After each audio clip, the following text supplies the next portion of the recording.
How to enable or disable show extra details on the caller information screen on the Samsung Galaxy S25 series.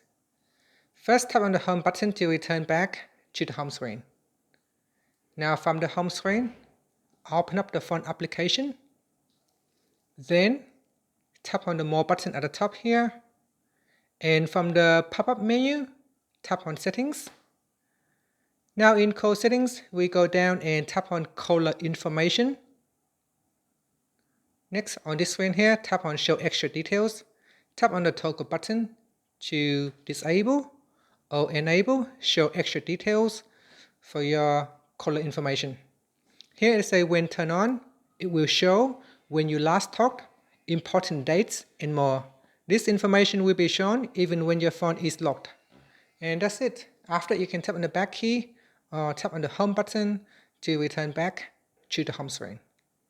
Thank you for watching this video. Please like and subscribe to my channel for more videos.